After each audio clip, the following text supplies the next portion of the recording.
शीतल तेजवानीचा ताबा घेण्यासाठी आता पिंपरी चिंचवड पोलिसांनी कोर्टात अर्ज केलाय।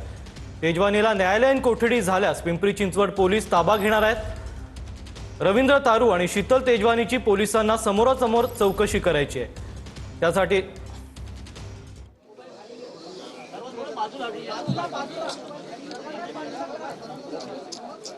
आता पत्रकार परिषदेसाठी उद्धव ठाकरे दाखल झाले। थोड्याच वेळात उद्धव ठाकरेंची पत्रकार परिषद होईल।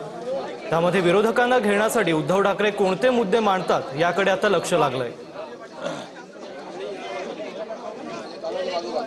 विधिमंडळ पक्ष कार्यालयात ही पत्रकार परिषद होते। थोड्याच वेळात उद्धव ठाकरे हे बोलायला सुरुवात करतील।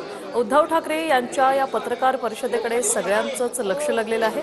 आज आणि उद्या सभागृहाच्या कामकाजात ते सहभागी होतील अशीही माहिती सध्या थोड्याच वेळात या पत्रकार परिषदेला सुरुवात होते।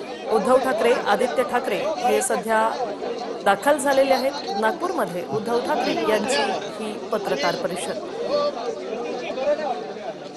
उद्धव ठाकरे नेमके कोणते मुद्दे आज मांडणार हे पाहणं महत्त्वाचं असणार आहे। या सगळ्या प्रश्नांची उत्तरं आता आपल्याला थोड्याच वेळात मिळणार आहेत। उद्धव ठाकरे यांची ही पत्रकार परिषद आता थोड्याच वेळात सुरू होईल। हिवाळी अधिवेशन सुरू आहे। 8 ते 14 या एकाच आठवड्याच्या हिवाळी अधिवेशनावरून देखील विरोधकांनी प्रश्न उपस्थित केले होते। पत्रकार मित्र, आज उद्धव ठाकरे काय बोलतात हे पाहणं महत्त्वाचं असणार आहे। प्लीज पत्रकार मित्र, वृत्तवाहिनी आणि प्रिंट मीडियाचे सगळे पत्रकार बंधू आणि भगिनींनो, नागपूर अधिवेशनाचा आजचा तिसरा दिवस आहे। चौथा दिवस, एक दिवस तर शोक प्रस्तावामुळे चालूच शकलं नाही अधिवेशन। त्यामुळे आज या अधिवेशनासाठी महाराष्ट्राचे माजी मुख्यमंत्री आणि शिवसेना पक्षाचे सर्व नेते, पक्षप्रमुख उद्धवजी ठाकरे साहेब हे आज नागपूर अधिवेशनासाठी विधानसभेत आलेत। विधान परिषदेमध्ये ते गेले होते आणि त्यानंतर आता ते पत्रकारांना भेटणार आहेत। येणारे पुढचे सगळे दिवस ते नागपूरमध्ये अधिवेशनासाठी असणार आहेत। या अधिवेशनाच्या निमित्ताने आजची जी पत्रकार परिषद होते त्यासाठी शिवसेना नेते आदरणीय आदित्यजी ठाकरे उपस्थित आहेत।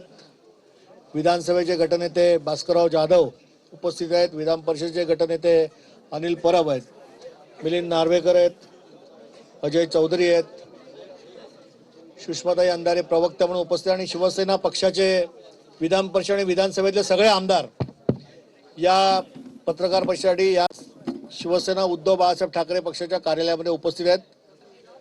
मी सर्वप्रथम माननीय पक्षप्रमुख आणि महाराष्ट्राचे लाडके माजी मुख्यमंत्री उद्धवजी ठाकरे साहेबांना आपल्या सगळ्यांना संबोधित करण्याची विनंती करतो आणि त्यानंतर आपले जे काही प्रश्न असतील तर आपण बोला। हा चालेल।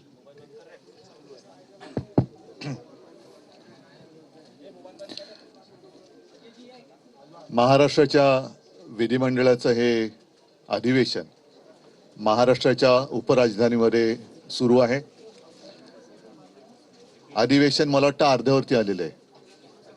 उद्या संपणार का रविवारी संपणार ते आज उद्यामध्ये ठरेल।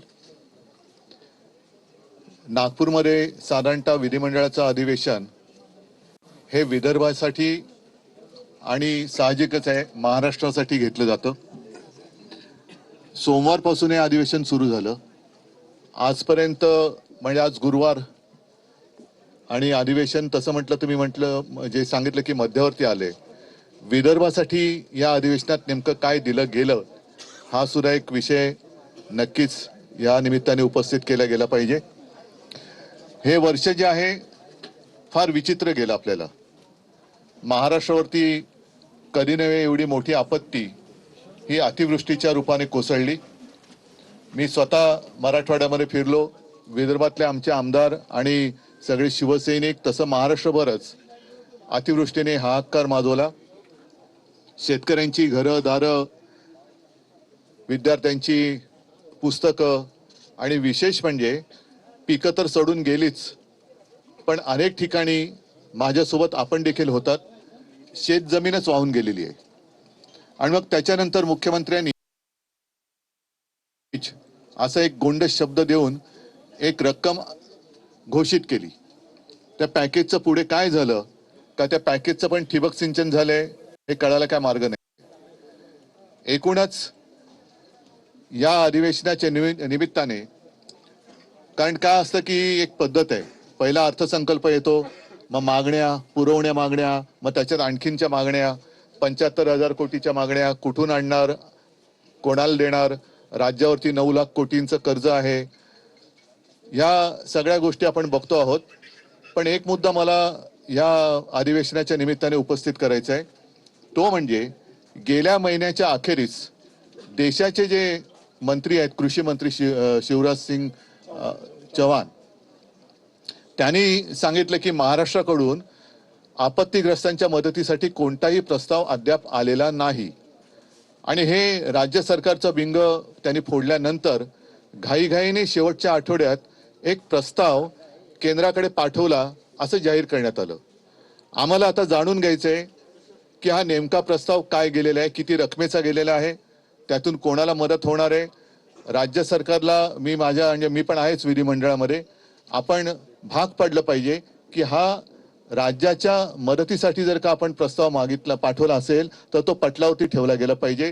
राज्यातल्या जनतेचा, शेतकऱ्यांचा हा अधिकार आहे की मायबाप केंद्र सरकार आमच्यावरती दया दाखवणार आहे की नाही, आणि ते दया दाखवण्याच्या आधी राज्य सरकार हे नेमकं कसं तिथून मदत आणणार आहे. कारण डबल इंजिन सरकार आहे, त्याच्यामुळे 2 इंजिनचं सरकार एका इंजिनकडनं दुसऱ्या इंजिनाकडे, दुसऱ्या इंजिनाकडून परत पहिल्या इंजिनाकडे अशी नुसती ढकलपंची करणार आहे का खरोखर ही मदत पाठवणार आहे. आणि ती मदत तुमचं KYC BYC सगळं करणं, आता या सगळ्या मदती त्या खातरजमा करण्यामध्ये अडकलेल्या आहेत. म्हणजे पीक विम्याची सुद्धा तुम्हाला कल्पना आहे की ती जी काय मदत व्हायला पाहिजे ती मदत करण्याचे ते जे ट्रिगर होते तेच काढून घेतले गेले. त्याच्यामुळे मदतीची थट्टा झालेली आहे. 1 रुपयाचा पीक विमा, 6 रुपयाचा पीक विमा, 21 रुपये असे चेक आलेले आहेत. मग हे जी शेतकऱ्याची थट्टा करणाऱ्या कंपन्या आहेत त्याच्यावरती सरकार कारवाई करणार आहे का, आणि असे अनेक प्रश्न आहेत. या प्रश्नाच्या निमित्ताने हे अधिवेशन जे सुरू आहे त्याच्यामध्ये सरकारकडनं जनतेला उत्तरे मिळाली पाहिजेत. कारण प्रश्न विचारले जातात, व्यथा मांडल्या जातात, राज्याच्या किंवा जनतेची गाऱ्हाणी इकडे मांडली जातात, पण नुसती वेळ मारून नेली जाते, हा आतापर्यंतचा अनुभव आहे. त्याच्यामुळे या अधिवेशनात याच्यावरती काय उत्तर मिळते आणि कार्यवाही दोन्ही काय होणार आहे त्याच्याकडे सगळ्यांचं लक्ष आहे. आणखीन अनेक विषय आहेत, पण पहिलं आपण जर काही प्रश्न असतील तर विचार, मी त्याच्यावरती बोलतो.